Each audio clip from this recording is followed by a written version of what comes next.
Bonjour, dans cette vidéo, nous allons parler de la journalisation des amortissements. Alors, il existe deux méthodes, la méthode directe et la méthode indirecte. Alors, quelle que soit la méthode, l'amortissement est avant tout une charge et cette charge est comptabilisée dans le compte amortissement. Ça signifie qu'on va débiter le compte amortissement chaque fois qu'on fait perdre de la valeur à un actif, que ce soit par la méthode directe ou indirecte. On commencera toujours l'écriture par amortissement A. Maintenant, il y a une petite exception, c'est l'immeuble locatif. Pour les immeubles locatifs, toutes les charges qui les touchent sont comptabilisées dans le compte charge d'immeuble. Et vu que l'amortissement est une charge, dans ce cas-là, on n'utilisera pas amortissement, mais charge d'immeuble. Alors, si on prend l'amortissement direct, eh bien, on voit que le compte amortissement est utilisé et débité. Mais le compte du bilan qui va être utilisé avec ce compte amortissement, c'est le compte actif concerné. Et puis, le montant va être directement déduit du compte mobilier. Donc, cette charge qui correspond à une perte de valeur due à l'usure, à l'obsolescence ou autre, va être directement créditée dans le compte mobilier. Ça va directement diminuer la valeur du mobilier. C'est pour ça qu'on appelle ça un amortissement direct, parce que ça va directement impacter le compte concerné. Et du coup, on passera amortissement immobilier. Si on prend l'amortissement indirect, alors on retrouve notre compte de charge qui est débité, et avec ce compte de charge viendra un autre compte du bilan, un compte qui s'appelle FAC, autrement dit fonds d'amortissement cumulé, et ce fonds d'amortissement cumulé eh bien, va enregistrer tous les amortissements faits sur le bien concerné. Ça veut dire que chaque fois qu'on amortit le mobilier, eh bien, cet amortissement viendra s'accumuler, justement, s'additionner du côté plus du compte FAC mobilier. Et c'est pourquoi on appelle ça un amortissement indirect, car le compte mobilier lui-même n'est pas du tout touché, c'est son compte FAC qui va l'être. Et l'écriture, dans ce cas-là, ce sera amortissement à FAC sur mobilier. Alors, quelques petits exemples. Si on amortit de manière constante et directe une machine, alors constante, c'est pour le mode de calcul. Une autre vidéo parle du mode de calcul, en fait.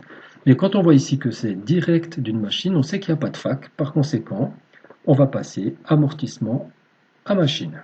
Ici, si on cherche l'an 3, 25 000 francs, constant, on peut le voir dans l'autre vidéo, les montants sont chaque année les mêmes.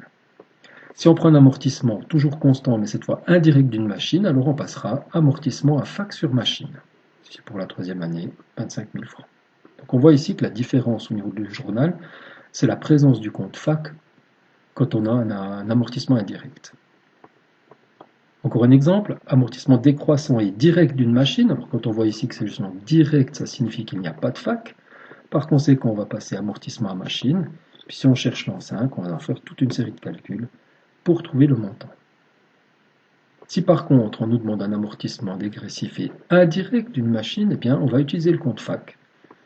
Et là aussi, on devra calculer.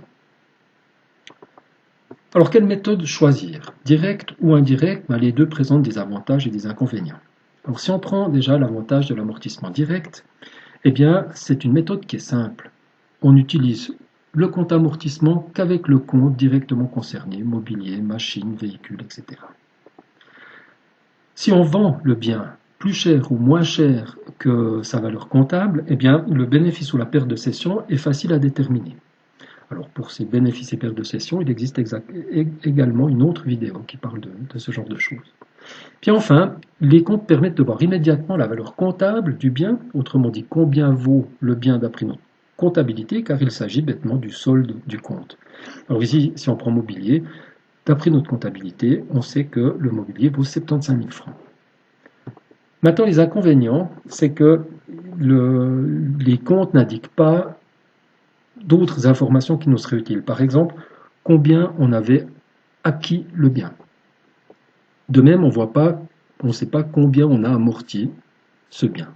Exemple, si on voit le mobilier ici, 75 000, eh bien, c'est la valeur comptable actuelle du mobilier, mais en fin d'année passée, est-ce que c'était la situation A ou la situation B qui était valable? Autrement dit, est-ce que c'était du mobilier qu'on avait acheté 100 000 francs et auquel on a fait perdre 25 000 francs, du coup il reste 75 000 pour cette année, ou est-ce qu'on l'avait acheté 80 000 et amorti de 5 000 francs pour aussi 75 000? Cette méthode directe ne renseigne pas sur ces éléments-là. Donc c'est son défaut.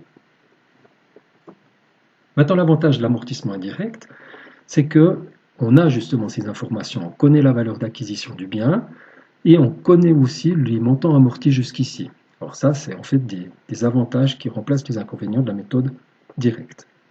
Alors si on prend un exemple, une machine qui avait été achetée 100 000 francs et qui a été amortie jusqu'à présent pour 43 750, on le voit dans l'amortissement indirect parce que dans le compte machine, on aura toujours la valeur d'acquisition et dans le compte fac, on aura les montants amortis. Alors maintenant, il y a aussi des inconvénients pour cet amortissement indirect. C'est une méthode plus compliquée parce qu'il y a plusieurs comptes. Lorsqu'on vend le bien et qu'on le vend plus cher ou moins cher que sa valeur comptable, on réalise un bénéfice ou une perte de cession qui est un petit peu plus difficile à déterminer. Et puis, on n'arrive pas à voir directement quelle est la valeur comptable du bien. On doit le calculer. Alors, exemple ici, quelle est la valeur comptable de cette machine? Eh bien, on doit prendre la valeur de la machine, prix d'achat, moins le total des amortissements, et puis du coup, on saura combien elle vaut dans notre compta. Alors ici, elle vaut 56 250. Elle valait 100 000 francs quand on l'a achetée, on lui a fait perdre 43 750.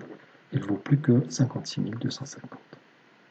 Voilà, alors j'espère que cette petite vidéo vous a aidé à comprendre comment journaliser les amortissements, quelles sont les différences entre les amortissements directs et indirects.